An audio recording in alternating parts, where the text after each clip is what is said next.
Bienvenue sur Rebelle et Sensuel, épisode 56. Aujourd'hui, quand le corps refuse le plaisir, même après un long chemin thérapeutique. Alors aujourd'hui, je te parle que tu as intellectualisé ta souffrance, mais ton corps n'a jamais participé à ce cheminement-là. Refuser le plaisir comme une stratégie de protection inconsciente et la relation d'amour-haine avec ton corps qui bloque cet accès au plaisir. N'oublie pas que le plaisir est dans ton corps. Alors aujourd'hui, on aborde ça, un autre gros morceau. Alors je te retrouve après l'intro. Bienvenue dans Rebelle et Sensuel, le podcast où l'on explore ensemble les chemins de la sensualité, de la sexualité consciente et de la libération émotionnelle par le corps. Je suis Geneviève Bessette, libératrice de ta sensualité par ton corps. Ici, chaque semaine, je t'invite à ralentir, à ressentir, à oser descendre dans tes profondeurs. Parce que ta vérité, ton feu, ton désir ne se trouve pas dans ce qu'on t'a appris à faire, mais dans ce que ton corps a toujours su. On parle d'émotions tabous, blocage sexuel, héritage invisible et révolte douce. T'es pas ici pour faire semblant, t'es ici pour te retrouver. Et ça, c'est déjà une forme de rébellion. Alors aujourd'hui, attelle-toi, prends des notes mentales ou des vraies notes. Parce que on me dit souvent, oui, j'ai fait plein de thérapies, mais je suis encore bloquée. J'ai fait plein de thérapies, mais je comprends qu'est-ce qui s'est passé. Et trois petits points parce que tu ne l'intègres pas dans ton corps, tu l'incarnes pas dans ta chair, tu ne fais pas d'embodiment avec ce que tu as appris. Ça reste au niveau de ton mental. Donc, c'est pour ça que tu as intellectualisé ta souffrance, mais ton corps n'a jamais participé à cette thérapie-là. Oh que non. Alors, tu as beau travailler sur l'énergie, te libérer, tu as beau comprendre qu'est-ce qui s'est passé, tu sais d'où vient ta honte, d'où vient ta culpabilité, parce que l'histoire le dit et ce n'est pas ta faute. J'en ai eu des clients comme ça. Tu comprends aussi tes mécanismes. Ah, c'est vrai, quand que cette personne-là est très charismatique, ben, c'est drôle, je me sens attirée vers cette personne-là, malgré que après, avec du recul, quand je suis plus dans cette énergie de nouvelle relation, mais je me rends compte qu'il est aussi narcissique que ma mère l'était. Tu sais que c'est pas de ta faute, tout ce qui t'arrive, mais ça n'excuse pas que tu reviens toujours dans les mêmes patterns. Et tu peux raconter ton histoire sans pleurer. On dit souvent, ah, quand quelqu'un te raconte une histoire et tu te mets à pleurer, c'est parce que c'est pas réglé. Je vais te apprendre quelque chose. C'est pas ça du tout. Tu peux avoir de l'empathie. C'est pas nécessairement qu'on va te rouvrir la plaie quand tu racontes ton histoire sans pleurer. Mais il existe un moyen qui s'appelle de la dissociation. Donc, ce qui veut dire que tu vas énumérer les choses que tu as vécues dans ta vie comme si tu énumérais une liste d'épicerie. Et ça m'est arrivé. Autant qu'on m'a déjà dit que j'avais 15 ans à l'époque quand j'étais voir cette travailleuse sociale-là. Puis elle me dit, j'ai l'impression que c'est une femme de 70 ans qui est devant moi. Mais qu'est-ce qu'elle ne savait pas? J'ai vécu beaucoup de choses encore, les 11 années qui ont suivi pour enfin mettre un terme à ces schémas-là. Parce que ton système nerveux, lui, il est en protection. Donc, la réalité que ton système nerveux, il a comme emmagasiné, c'est ça le sécurise. On va te refaire revivre la même réalité parce que c'est qu'est-ce que tu es confortable qu'est-ce que tu as connu, puis l'inconnu est encore plus difficile à prévoir, à contrôler, à manager. Alors, c'est pour ça que les gens ont de la difficulté d'aller vers l'inconnu. C'est pour ça que des personnes vont rester dans des relations, même si elles sont toxiques pendant longtemps, parce que c'est qu'est-ce qu'elles connaissent ou qu'est-ce qu'elles reconnaissent. Une partie de mon histoire là-dessus, c'était comme très facile.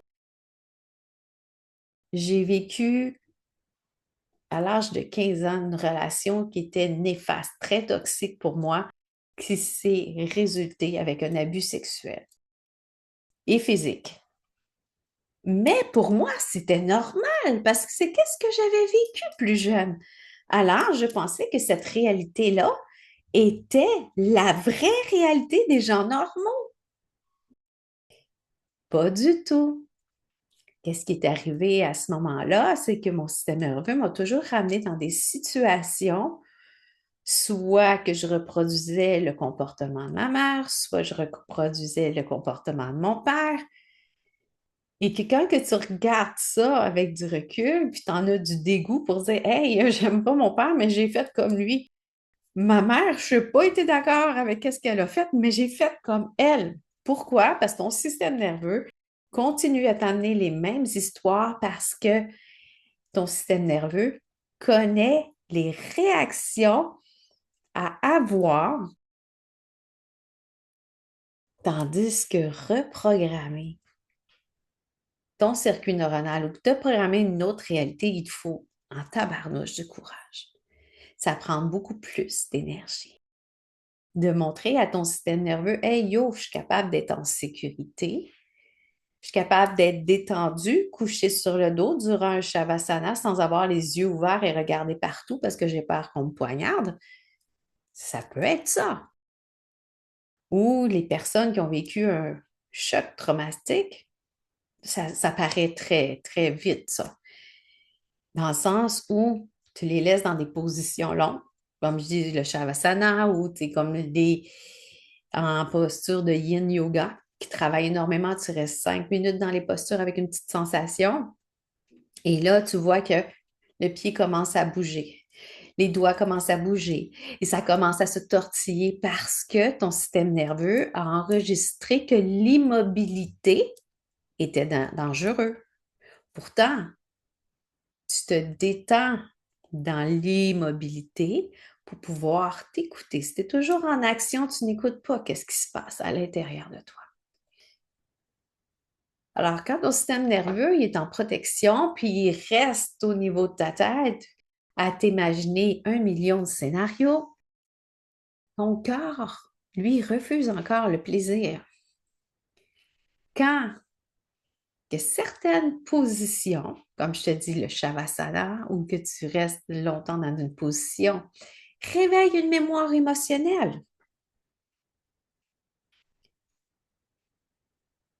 Donc, n'importe quelle position.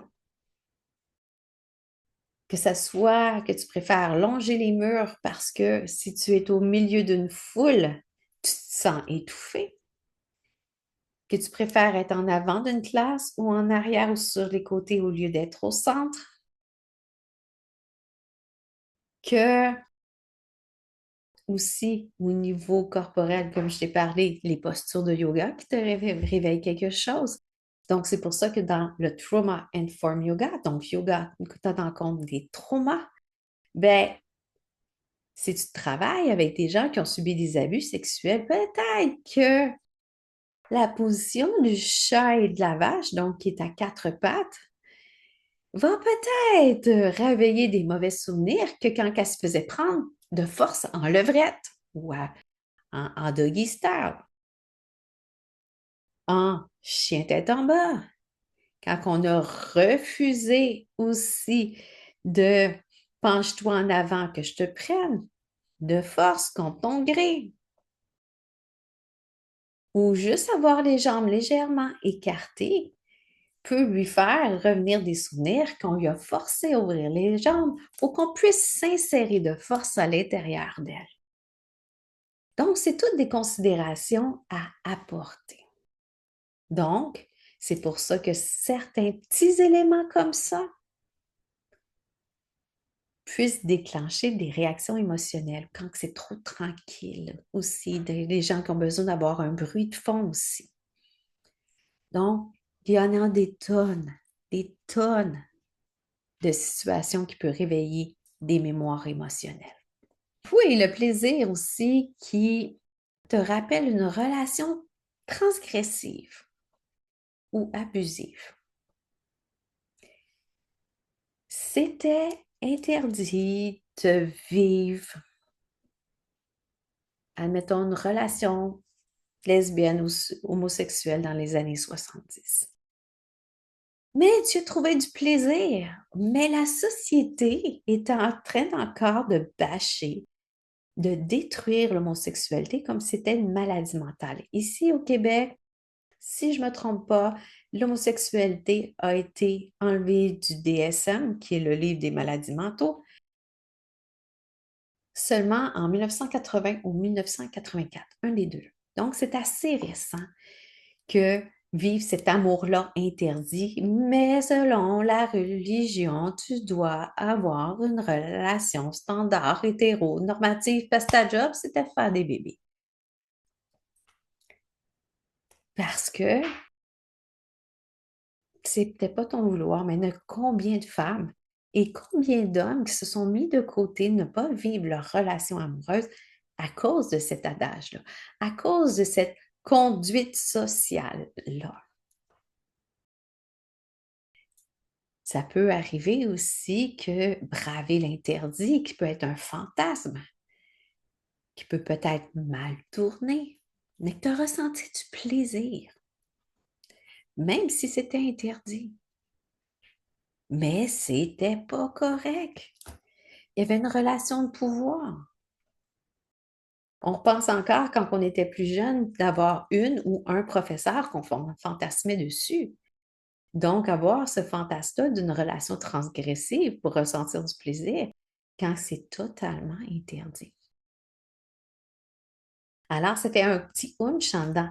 Et là, la connexion avec le plaisir est d'autant plus grande, dans le sens, c'est interdit, j'ai pas le droit de ressentir du plaisir, et c'est à ce moment-là qu'on va, c'est pas bon, ressentir du plaisir parce que ce n'est pas accepté, parce que c'est interdit, parce que c'est une prise de pouvoir. Et ton système nerveux te bloque face à ça. Et aussi, la honte d'avoir aimé quelque chose, je n'ai un petit peu parlé aussi. La honte d'avoir aimé quelque chose qui était interdit, mais qui est encore stacké dans ton corps, dans ta chair. Et ça, c'est difficile, mais je te l'ai raconté plus tôt.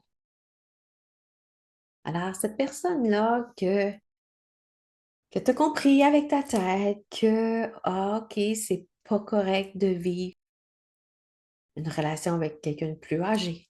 C'est pas correct de vivre, de fantasmer, mettons, quand tu es un enfant, de fantasmer sur quelqu'un qui est un adulte, d'avoir vécu une relation interdite. Tu le comprends.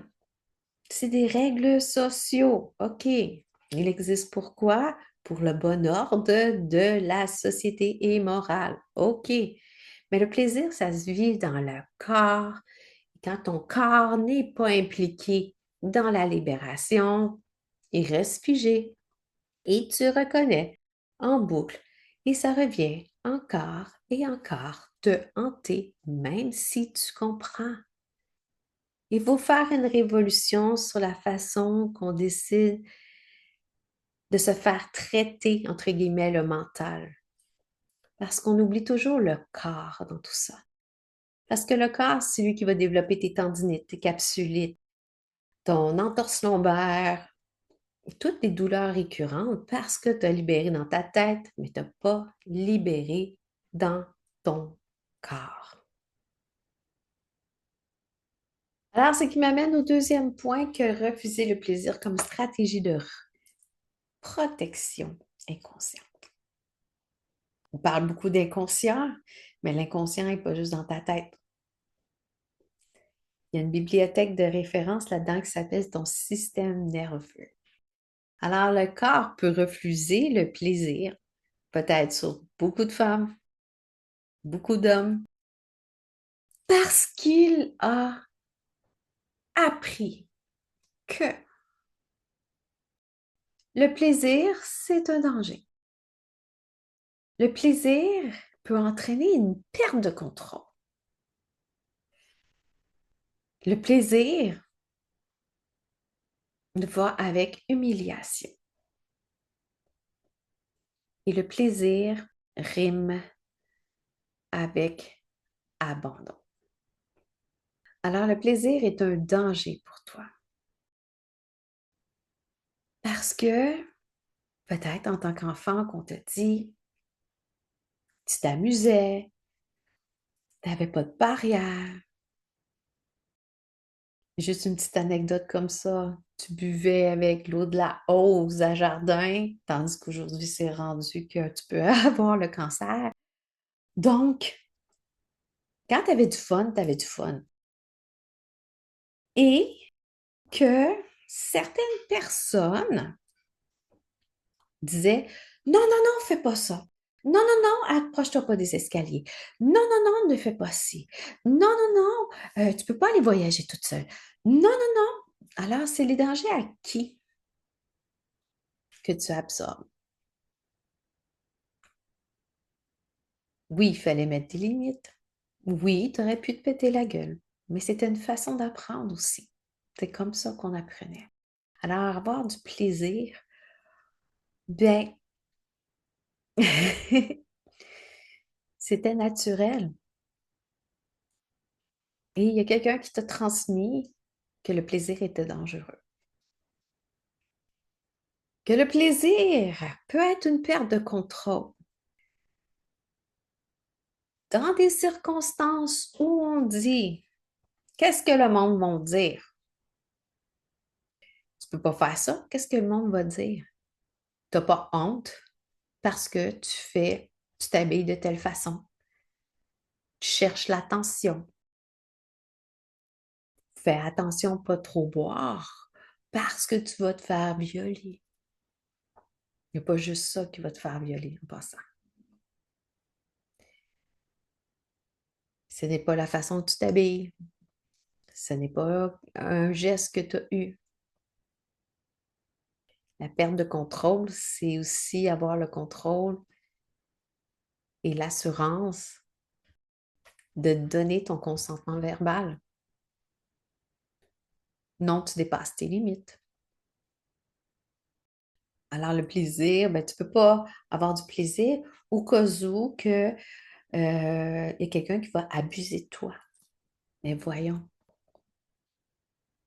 quand que tu es connecté à tes sensations, avec ta conscience corporelle, tu es capable de mettre tes limites. Si tu vis dans ton 8 pouces dans ta tête, si tu laisses ton mental gérer toute la situation au lieu des sensations qui te maintiennent en vie de ton corps, là. Sa job, là, c'est de te maintenir en vie. Et de façon exagérée, ton système nerveux aussi, sa job, c'est de te garder en vie. Mais avec des programmations, des événements archaïques, donc des peurs archaïques que tu as développées avec les années, depuis ta tendre enfance jusqu'à aujourd'hui. Alors, le plaisir aussi, on peut dire que le plaisir va avec l'humiliation. Tu vas faire une folle de toi. Mais voyons donc, une femme bien mise ne fait pas ça. Donc, on t'humilie.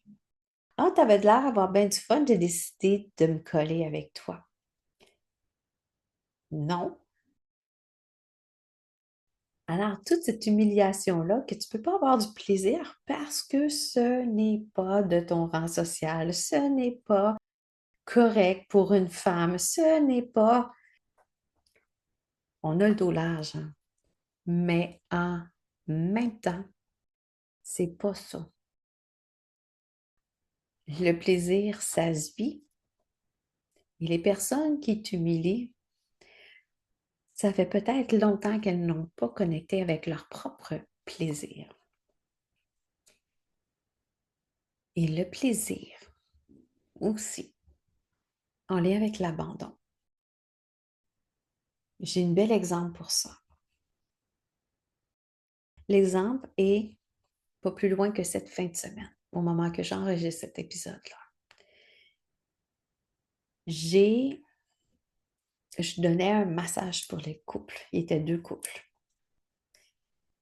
Et malgré son consentement verbal, madame a décidé de se taire, même si elle a verbalisé une première fois que la pression était trop forte. Parce que, qu'est-ce qu'on pense, c'est fais donc aux autres qu'est-ce que les autres voudraient qu'ils te fassent. Mais c'est pas tout le temps vrai. Dans le cas d'un massage, chaque personne a sa résistance. Chaque personne a un toucher particulier. Donc, il y a des gens qui veulent plus avec douceur, celles qui sont connectées avec leur corps et qui ont traité leur trauma et libéré les résidus, les blocages émotionnels qu'ils ont. Et tu as ceux qui disent qu'ils veulent rentrer dedans à coup de je t'aime, ça veut dire avoir une pression très forte, comme si je voulais faire de la lutte avec eux autres, au lieu d'apprécier un massage. Parce que ces gens-là, ils ont une grosse carapace. Et la deuxième fois, elle a décidé de se taire parce que elle ne voulait pas casser le mood. Est-ce qu'elle a eu son rapport avec le plaisir de recevoir? Pas toujours. Ouch, j'ai mal au dos. Ouch, j'ai mal partout. Ouch, tu ne m'as pas écouté quand je t'ai dit relâche la pression. Elle a acheté la paix.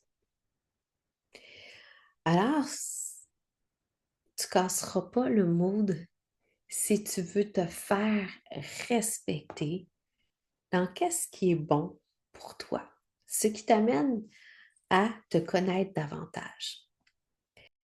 Peut-être qu'il y en a qui vont dire, tu as trop de standards, mais tu sais qu'est-ce qui te fait plaisir quand tu te connais bien. Quand tes résistances viennent du fait qu'il y a des choses qui t'appellent moins que d'autres. Alors, ce n'est pas trop de standards, c'est que la personne ne peut pas faire ce qu'elle veut avec toi. C'est important de communiquer. Et souvent, les personnes préfèrent se taire au lieu de demander, de prendre leur place au niveau de leur sexualité, de leur sensualité. C'est alors qui m'amène à dire que ton corps, il se coupe à ce moment-là. C'est pas le fun au niveau de ton corps, tu retournes dans ta tête. Dissociation.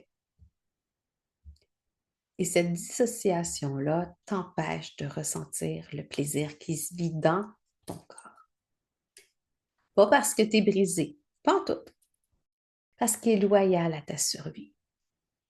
On parle aussi de dissociation, c'est quand on a vécu un choc émotif trop fort, que la tête décroche du corps.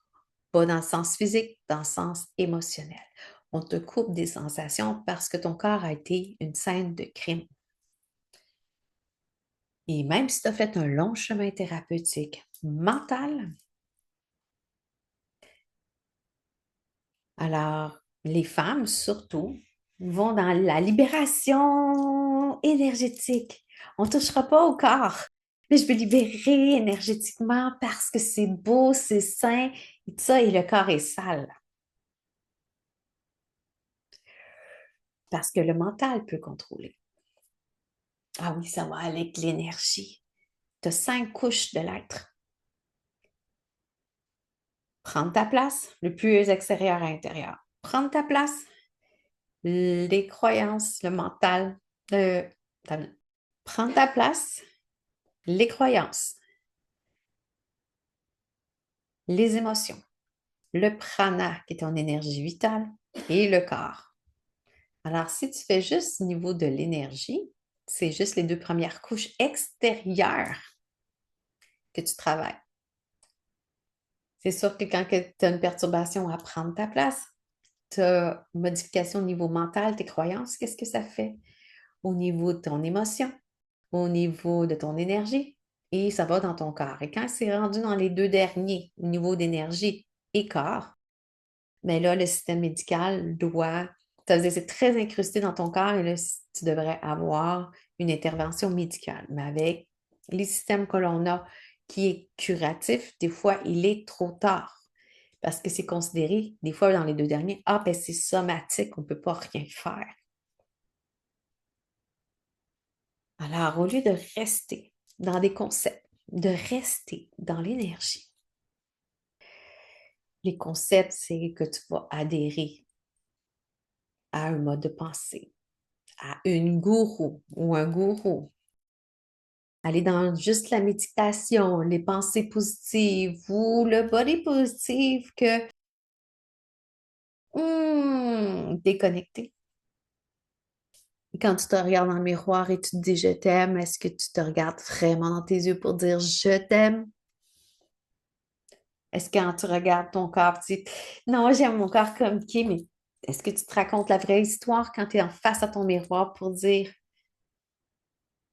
ah, il me semble que j'ai vieilli, il me semble que je suis pochée, je suis cernée, j'ai pris du poids au niveau de l'abdomen, j'ai donc bien un gros postérieur. Ah, je m'aimerais mieux avec 20 livres de moins. Mais tu continues à dire body positive. OK, non, j'aime mon corps comme que je suis. Est-ce que tu te mets en valeur ou tu le caches en t'habillant? Parce qu'il y a une femme qui a de l'embonpoint, peut avoir un style tellement beau, tellement élégant qu'elle dégage un magnétique, qu'elle va être beaucoup plus en amour avec elle-même, et ça, on peut se le dire. Contrairement à la fille qui pèse 100 livres mouillée, bien habillée, mais que quand que tu vois qu'elle se promène, est tellement rigide et tellement figée dans son corps qu'il n'y a rien qui se passe et aucun charisme. Alors, refuser le plaisir, c'est dans ton corps, c'est dans tes mouvements, c'est dans ta respiration. Et si tu ne te donnes pas la permission de vivre ce plaisir-là parce que tu te coupes de ton corps, il manque une partie de l'équation. Pourquoi c'est difficile d'aller dans ton corps? Parce que tu as peur d'ouvrir cette boîte de Pandore-là. Parce que tu sais, dans ton corps, tu ne veux pas revivre l'histoire, mais ce n'est pas l'histoire que tu vas revivre, ça fait longtemps que c'est passé. C'est les conséquences de l'histoire qui est encore dans ta chair, qui te ramènent encore et encore dans les mêmes patterns. Et comme troisième point, la relation amour-haine avec ton corps qui bloque l'accès au plaisir. Et ça, j'ai commencé à t'en parler un petit peu. Comme je t'ai dit, tu te regardes dans le miroir, tu dis, je t'aime, Geneviève, t'es tellement belle. Est-ce que c'est vrai? Est-ce que tu le ressens, non? Mais tu ignores tes besoins corporels. Prends ta douche. Prends, rehausser ton teint un petit peu. Tu le sais, tu as fait des cours de maquillage, puis tout ça, puis non, ça me tente pas, je vais rester naturelle, c'est correct. Mais tu peux bien te pimper un petit peu, te mettre en valeur, comme toi, tu aimerais te mettre en valeur quand, si tu as besoin d'aller quelque part. Pas juste regarder pour des occasions spéciales. Pas juste garder pour des occasions spéciales. Et ça, je vais te dire, ça a été mon plus grand défi jusqu'à l'an dernier. J'ai fait affaire avec une styliste en 2016. Elle était excellente. J'ai beau eu faire tous les efforts possibles. Je comprenais le concept. Je comprenais. Tu m'entends, hein? Je comprenais le concept. Je comprenais la théorie. Mais le changement d'habitude a facilement pris le bord. Mais je savais. jusqu'à temps que j'aille au fond des choses, mais j'avais beaucoup d'autres choses, des blocages émotionnels sous-jacents à travailler avant de faire ressortir cette beauté-là. Donc, ton besoin corporel, ça peut être manger. Qu'est-ce que tu dois manger? Si tu es intolérante au gluten, ben, si tu triches, admettons, il y a de la différence à tricher occasionnellement parce que ça te fait longtemps, mais tu sais que tu vas en payer les conséquences, ou de tricher constamment, comme une personne diabétique qui s'en va chercher une douzaine de bains chez Tim Hortons. Tu sais que tu as besoin de bouger et de t'entraîner parce que tu sais que si tu ne le fais pas, mais ta douleur récurrente à l'épaule va revenir. C'est ça, tous tes besoins corporels. Besoins corporels, c'est pas juste au niveau de l'hygiène, c'est au niveau de tout. Ton corps, quand que tu te pousses à bout pour terminer absolument un projet et que tu n'écoutes pas ton repos, ça aussi, c'est une autre façon.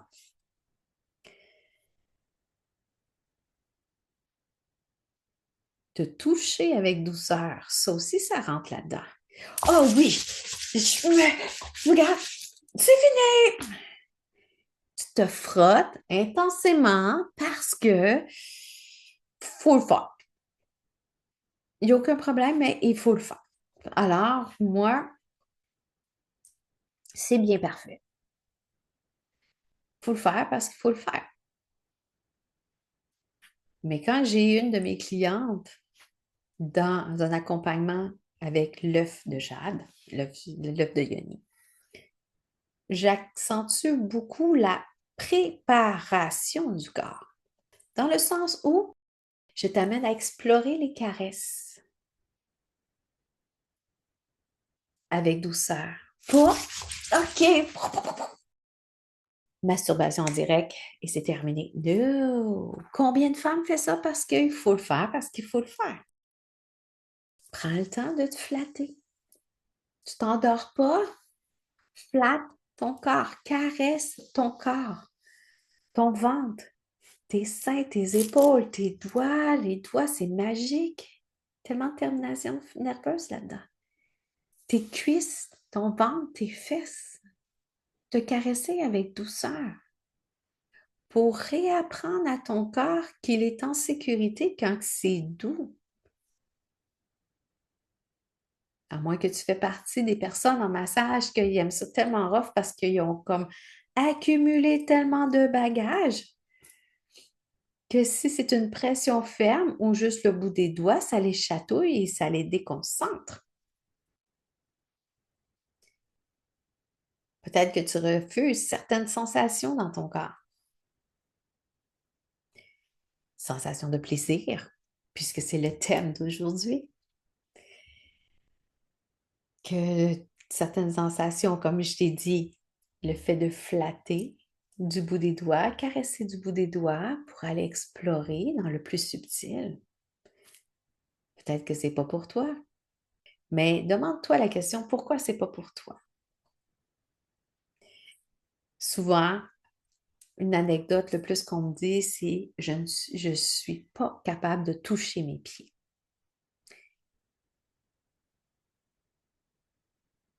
Alors, même juste passer une balle sous le pied, si c'est pas assez fort, mais ça chatouille puis c'est désagréable.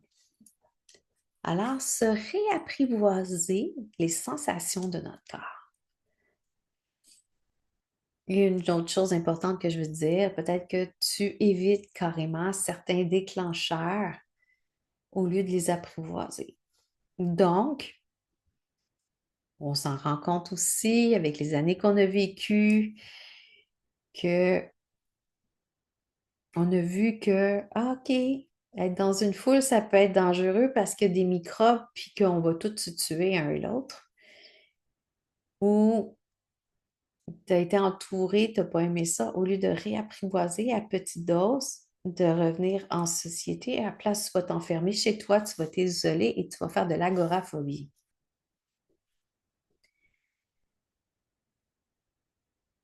Une relation amoureuse qui a mal tourné ou toxique.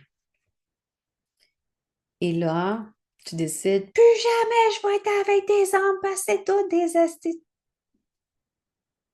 Complète la phrase. Alors, tu vas éviter toute la jante masculine, mais tu n'as aucun intérêt envers la jante féminine alors que tu te coupes de toute relation, tandis qu'on est des êtres de connexion et de plaisir.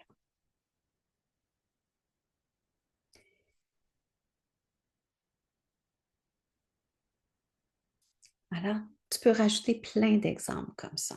Tu vas éviter des déclencheurs au lieu de dire, OK, et ça, on le voit aussi dans mes accompagnements, réapprivoiser à petite dose. On appelle ça de la titration. Alors, on va t'amener dans une situation désagréable tranquillement, juste pour réhabituer ton système nerveux à se recalibrer avec la date d'aujourd'hui et pas qu'est-ce qui s'est passé il y a 10 ans. Alors, on travaille autant au niveau de l'énergie, au niveau du corps, au niveau verbal, au niveau aussi sexuel à ce moment-là. Réapprendre à s'autoriser du plaisir dans un cadre sexuel. Oui, ça peut se faire à distance. Dans la façon dont tu vas apprivoiser ton corps, les rituels, ta façon de demander. Alors, c'est super important de te remettre dans les situations. On disait quand on était jeune, quand que tu tombes du bicycle ou du vélo, il faut que tu rembarques dessus. C'est la même chose. C'est peut-être moins émotionnel, mais ça a une partie aussi. C'est la même chose. Mais il faut avoir quelqu'un de formé à te guider à toutes ces sphères-là pour voir, hey,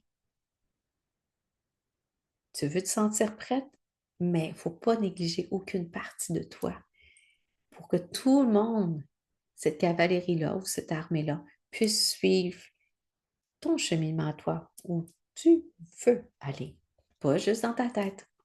Même après un long cheminement thérapeutique, peut-être que le plaisir va rester un danger pour toi parce que le plaisir est dans le corps.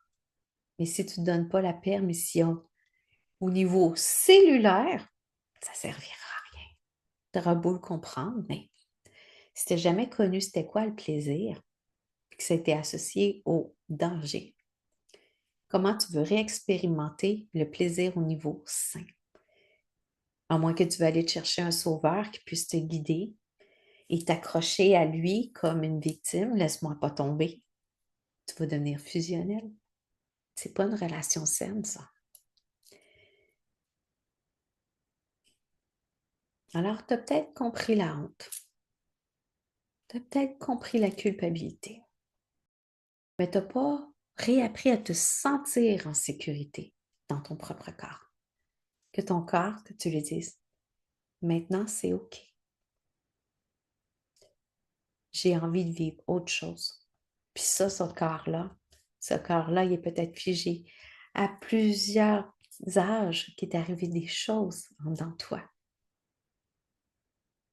Alors que lui, il faut qu'il prenne le pas avec toi pour qu'il puisse s'adapter vers où toi tu veux aller.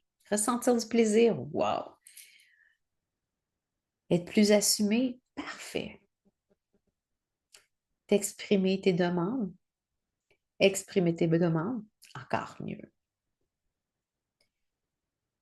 Parce que c'est là que tout bascule pour toi. M'est arrivé un client qui a fait 3 ans avec une psychologue pour comprendre ça dans un contexte où que son apport au plaisir n'a pas été très sain. 3 ans avec une psychologue. Il comprenait, mais il ne savait pas comment prendre sa place. Il ne l'avait pas incarné. Ça, c'était au début de ma pratique, il y a 4 ans. En 3 rencontres, il se sentait beaucoup mieux dans son corps et il a pu régler une situation que ça traînait depuis 4 mois. Pas avec la psychologue. Le rôle d'un coach, que le monde appelle coach de vie, coach somatique, c'est la mise en action, pas juste de la compréhension. Les autres sont nécessaires pour atténuer ton système nerveux au lieu de toujours réagir parce que les gens ont besoin de comprendre et c'est correct. Mais quand la phase de crise est passée, suite à un flashback, suite à un événement traumatisant, maintenant, tu as beau intellectualiser, mais s'il n'y a pas de mise en action pour OK, what's next? Qu'est-ce que je fais maintenant avec tout ça? C'est comme si tu n'avais pas de gouvernail à ton voilier. Dans mon plan de coach, alors que ça va t'amener à ressentir, à voir les blocages émotionnels, les ressentir surtout, voir l'impact au niveau énergétique sur quel chakra, parce que les chakras aussi ont des caractéristiques. Et aussi intime, si ça a lieu. Je te dis, c'est OK les hugs de ce monde, travailleuse sociale, psychoéducatrice et tout ça, pour comprendre le moment de crise, gérer tes comportements. Mais sans action, ça ne fonctionne pas. Et cette personne-là a vécu plein de choses différentes. Et il s'est senti différent, beaucoup plus affirmé. Même si c'était juste des malentendus. Alors, c'est ce qui est pour aujourd'hui. Donc, quand le corps refuse le plaisir, même après un long chemin thérapeutique, ou qu'on a vu que intellectualiser sa souffrance, mais que ton corps a laissé derrière, le plaisir est dans ton corps. Refuser le plaisir parce que c'est une stratégie de protection inconsciente, parce qu'il reste encore des résidus, des conséquences face à qu'est-ce que tu as vécu. Et la relation amour-haine avec ton corps qui bloque l'accès au plaisir. Alors, j'espère que ça t'a allumé. Et c'est ça que je fais en libération somatique. Des fois, ça peut être corporel, des fois, ça peut être juste émotionnel, des fois, ça peut être juste... Ça peut pas être juste énergétique parce que ça, il y a beaucoup de monde qui peut faire ça. Donc, c'est un mélange pour travailler 360 sur ton blocage, sur qu'est-ce que tu as envie d'avancer. Alors, c'est ça que ça pour cette semaine. Donc, si ça peut parler à une amie, partage-le. Et tu peux mettre aussi une note sur la plateforme préférée pour savoir comment te trouver cet épisode-ci. Alors, je te remercie d'avoir été avec moi aujourd'hui et on se retrouve à très bientôt. Et n'hésite pas à m'écrire en privé pour pouvoir continuer la discussion. Merci d'avoir été là, belle rebelle. Si cet épisode t'a parlé, je t'invite à le partager à une amie qui en aurait besoin ou à laisser une note dans l'application que tu utilises. Ça aide vraiment le podcast à rayonner et à toucher d'autres femmes comme toi. Tu peux aussi me rejoindre sur Instagram pour continuer la conversation ou découvrir mes offres et ressources pour approfondir ton chemin. Et surtout, souviens-toi, s'explorer pour s'aimer pour se libérer. À très bientôt dans Rebelle et sensuelle.